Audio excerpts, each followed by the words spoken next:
Metaphase first.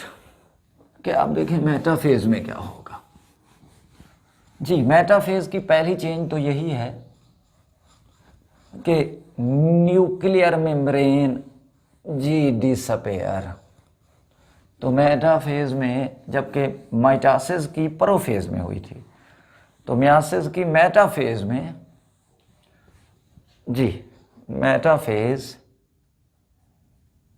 Metaphase first में जी nuclear membrane disappear, ये disappeared हो गई। और न्यूक्लियर मेम्ब्रेन डिसअपेयर हो जाना है, माइटोटिक अपरेटस ने ऑर्गेनाइज्ड हो जाना है जी। माइटोटिक अपरेटस जो है जी वो क्रोमोसोम के साथ अटैचमेंट हासिल करेगा और फिर उनको इक्वेटरल प्लेट पर ले आएगा। मसलन ये देखें, फर्ज करें कि ये एक सेल था और 4 क्रोमोसोम थे, तो ये देखें ये क्रोमोसोम बेचारे एंड से अटैच हैं। जब एंड से अटैच हैं, दरमियान में आके ये अरेंज हो गए जी। आपको याद होगा कि अगर मैंने माइटोसिस बनाई थी, माइटोसिस की मेटाफेज थी, तो वहाँ अलग अलग था, एक क्रोमोसोम था, फिर दूसरा उसके नीचे, फिर ऐसे। यहाँ देखें पेयर की शक्ल में, तो यही फ़र्क है, यहाँ पेयर की शक्ल में होते हैं। अब कैसे पता चला ये मेटा है, दरमियान में है, लेकिन पेयर की शक्ल में है, तो कहना पड़ा मेटाफेज ये फर्स्ट है। और एक और डिफरेंस, वहाँ आपने देखा था कि एक क्रोमोसोम के साथ 2 स्पाइंडल फाइबर अटैच थे, यहाँ ऐसा नहीं है।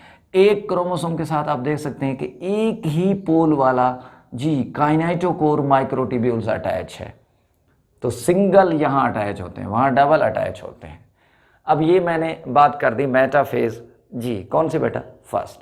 अब मैं चला जाता हूँ मेटा के बाद जी एना, लिखेंगे एनाफेज फर्स्ट। अब इसमें क्या होनी है, यहाँ सेपरेशन ऑफ होमोलॉगस क्रोमोसोम है, सेपरेशन ऑफ जी होमोलॉगस क्रोमोसोम्स है, नॉट सिस्टर क्रोमेटिड्स।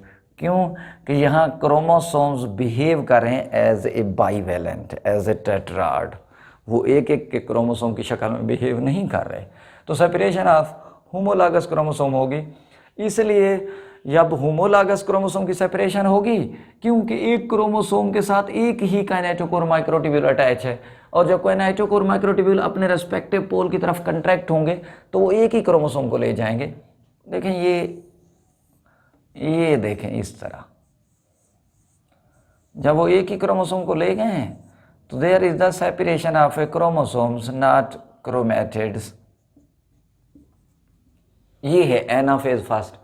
अगर मैं माइटोसिस की एनाफेज बनानी थी तो वहां आपने याद होगा इस तरह बनाया था, वहां क्रोमेटिड्स अलग हुए थे, यहाँ क्रोमोसोम्स अलग हुए। तो इसलिए यहाँ क्रोमोसोम जब अलग होते हैं तो क्रोमोसोम की तादाद हाफ हो जाती है, रिड्यूस हो जाती है। वहाँ क्रोमेटिड्स अलग हुए थे इसलिए रिड्यूस नहीं होती, रिमेन कांस्टेंट, वही रहती थी माइटोसिस में। तो एनाफेज के अंदर जब क्रोमोसोम की सेपरेशन हो जाती है, क्रोमोसोम लाज़मी बात है जब टिप पर पहुँच जाते हैं तो अब टीलोफेज स्टार्ट हो जाती है। अब जो टीलोफेज है ये रिवर्स ऑफ प्रोफेज है। अब यहाँ क्रोमोसोम जो एंड पर हैं वो डुप्लीकेटेड हैं, यानी इन्हें आगे डीएनए रेप्लिकेशन की ज़रूरत नहीं रहेगी। अब इसी तरह हर क्रोमोसोम सेट के गिर्द न्यूक्लियर मेम्ब्रेन आ जाएगी, न्यूक्लियस आ जाएगा, माइटोटिक अपरेटस डिसऑर्गेनाइज्ड हो जाएगा। और इसी तरह टीलोफेज में अब एक सेल के अंदर एक न्यूक्लियस नहीं होता, 2 न्यूक्लियाई होते हैं। और इसके बाद होनी है जी साइटोकाइनेसिस। अब साइटोकाइनेसिस में क्या होना है कि एक सेल से 2 सेल बन जाने हैं। अब इसके बाद जब एक सेल से 2 सेल बन गए, अब ये 2 सेल हो गए अलग। जब अलग हो गए फिर हर सेल ने मियोटिक सेकेंड करनी है। हाँ, मियोटिक सेकेंड जो है ये जस्ट लाइक माइटोसिस है। तो इसमें जी माइटोसिस की हमने बात करनी है, तो इसमें जनाब देखें प्रोफेज वाली वही चेंजेस होंगी। मैं इसमें मेटाफेज की बात कर लेता हूँ। ये देखें मेटाफेज है, सेकंड कहेंगे। अब ये एक सेल ये है, दूसरा सेल ये है, 2 सेल है। अब क्रोमोसोम इनमें देखें, पहले हमने बनाए थे 4, अब यहाँ 2 आ रहे हैं। अब ये 2 क्रोमोसोम ये देखें अलग अलग अरेंज हो जाते हैं, ये देखें इस तरह। जब सिंगली अरेंज हैं तो है तो जी माइटोसिस, क्योंकि जो मेटाफेज सेकंड है वो जस्ट लाइक मेटाफेज है, यानी माइटोसिस के मेटाफेज है।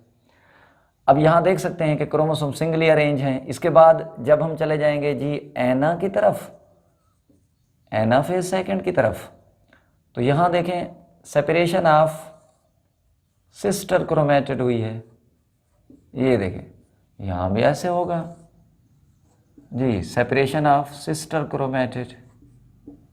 फिर इसके बाद होनी है जी टीलोफेज सेकंड। अब ये देखें यहाँ जी सिस्टर क्रोमेटिड पहुँच गए, now they are called the chromosomes, and पर पहुँच गए। और इसी तरह हर सेल के अंदर 2 न्यूक्लियाई डेवलप हो गए। इसके बाद साइटोकिनेसिस होगी, तो आप देख सकते हैं यहाँ भी 2 सेल बनेंगे, यहाँ भी 2 सेल बनेंगे।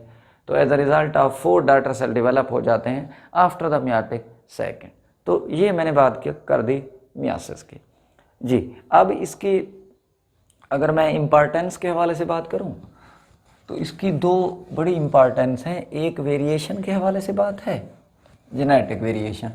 जेनेटिक वेरिएशन 2 चीज़ों से आती हैं, एक आपने पढ़ा क्रॉसिंग ओवर है, दूसरा रैंडम असार्टमेंट। ये 2 ऐसे इसेंशियल फिनोमिना हैं, इसेंशियल प्रोसेस हैं, इसेंशियल हैपनिंग है जो मियोसिस में होते हैं जी। इम्पॉर्टेंस जी, एक क्रॉसिंग ओवर और दूसरा जी रैंडम असॉर्टमेंट, मर्जी से पेयरिंग करना। देखें यहाँ एक क्रोमोसोम था, ये फर्ज करें इसके साथ इसने पेयर बनाया हुआ था। अब इसने यहाँ पे क्रॉसिंग ओवर की है, क्रॉसिंग ओवर करने से फर्ज करें यहाँ कैपिटल आर था, यहाँ स्मॉल आर था, यहाँ कैपिटल वाई था, यहाँ कैपिटल वाई था। तो देखें ये जब एक्सचेंज ऑफ सेगमेंट करेंगे तो उसके बाद करैक्टर ये हुआ कि ये एक, इसने तो एक्सचेंज नहीं किया, इसने एक्सचेंज किया। तो इसका ये था कि ये जो कैपिटल आर था ये स्मॉल आर हो गया, ये वाला हिस्सा वैसे रहा। तो ये क्रोमोसोम देखें कैसा होगा, कैपिटल आर कैपिटल वाई, ठीक है। अब इस हिस्से ने क्रॉसिंग ओवर नहीं की, एक जगह पे क्रॉसिंग ओवर हुई, ये कैपिटल आर उधर चला गया, स्मॉल आर इधर आ गया, ठीक है। ये हो गई क्रॉसिंग ओवर। क्रॉसिंग ओवर से एक्सचेंज ऑफ जेनेटिक मटेरियल। इसके बाद होनी है रैंडम असार्टमेंट। ये देखें मियोटिक फर्स्ट में क्या होगा कि क्रोमोसोम्स अलग होंगे, कि ये वाला क्रोमोसोम अलग और ये वाला अलग, अलग अलग सेल में चले गए। यहाँ कैपिटल आर है, यहाँ कैपिटल वाई, यहाँ स्मॉल आर है, यहाँ कैपिटल वाई। अब जरा गौर करना कि जो इंडिविजुअल था वो राउंड था और येलो था, राउंड इसकी वजह से क्योंकि ये डोमिनेंट था। अब इसने करनी है रैंडम असार्टमेंट, मर्जी से पेयरिंग करनी है। फर्ज करें कि ये 2 आमतौर पे स्पर्म है, इसने अलग एग से फर्टिलाइज होना है, इसने अलग से, मैं यूं कहूँ इसने किसी और क्रोमोसोम के साथ पेयरिंग करनी है, उसने किसी और के साथ। तो जब और कोई सेल आएगा उसके साथ इसने पेयरिंग करनी है, इसने और सेल के साथ पेयरिंग करनी है। तो आफ्टर पेयरिंग क्या हो जाएगा, ये देखें, अगर ये देखें कैपिटल आर था, कैपिटल वाई था, तो दूसरा चाहे जिस तरह का भी आ जाए, small R small Y, character वही रहा, राउंड और येलो। लेकिन इधर देखें अगर ये वाला पेयरिंग कर जाए, फर्ज करें ये स्मॉल आर था, कैपिटल वाई था, अब ये स्मॉल आर जी कैपिटल वाई से पेयरिंग करता है या स्मॉल वाई से पेयरिंग करता है, तो अब देखें करैक्टर चेंज होगा कि अब ये राउंड नहीं होगा, ये क्या होगा, रिंकल, ये रिंकल होगा, रिंकल और येलो होगा। तो इससे वेरिएशन आ गई, इससे न्यू करैक्टर सामने आ गया। तो यही वजह होती है कि क्रॉसिंग ओवर और ये जो रैंडम असार्टमेंट है ये वेरिएशन प्रोड्यूस करते हैं। और वेरिएशन जो है not only source of evolution, ये सिर्फ एवोल्यूशन का सोर्स नहीं है, बल्कि ये तो विद इन इंडिविजुअल जो है यूनिक करैक्टर देते हैं। इन यूनिक करैक्टर की वजह से, इन इंडिविजुअलिटी की वजह से सेम स्पीशीज़ के इंडिविजुअल डिफर होते जाते हैं, या एक ही वालदैन के जो आमतौर पर बेटे बेटियां हैं या ब्रदर और सिस्टर हैं वो एक दूसरे से डिफर होते हैं। दूसरी इसकी हैपनिंग आमतौर पे है constant number of chromosome, number of chromosome constant generation after generation, generation after generation. ऐसा क्यों कहा गया? वो यूं है कि जब भी सेक्सुअल रिप्रोडक्शन होती है तो there is the fusion of two cell, कि दो सेल मिलते हैं जी, ये स्पर्म है ये एग है, दो सेल मिलते हैं फिर एक सेल बनता है जाइगोट। तो गौर करना भाई, जब सेक्सुअल रिप्रोडक्शन हुई तो दो सेल मिले, तो अगर दो सेल मिले हैं तो नंबर ऑफ क्रोमोसोम अगले इंडिविजुअल में अगली जनरेशन में तो डबल हो जानी चाहिए थी भाई, दो सेल मिले हैं, लेकिन आप देखते हैं कि डबल नहीं होती। तो कमाल है मियासिस का कि वो जो दो गैमीट थे, चाहे स्पर्म थे या एग थे, वो किससे बने हैं? वो मियासिस से बने हैं। मियासिस ने उनके अंदर क्रोमोसोम की तादाद को हाफ रखा था। अब हाफ क्रोमोसोम रखने का यही फायदा हुआ कि सेल दो आके मिले, लेकिन आगे क्रोमोसोम की तादाद रिमेन कांस्टेंट। तो ये कमाल है मियासिस का।